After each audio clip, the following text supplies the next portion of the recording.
In today's video, I'm going to show you how you can write a stylish username on your Instagram account. Therefore, without wasting any of your time, let's jump to the video. So first of all, you need to open your internet browser and in the search bar, you need to type Instagram font generator.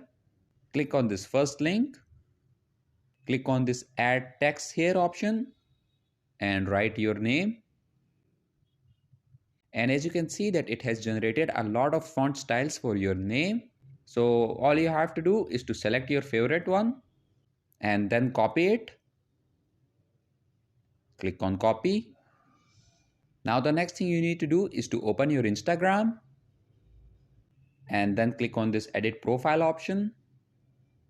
Delete your current name and then paste the font that you just copied.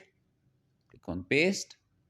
And after that, all you have to do is to click on this done option. In this way, you can write stylish username for your Instagram. So that was it for this video and I'll see you guys in the next one. Peace out.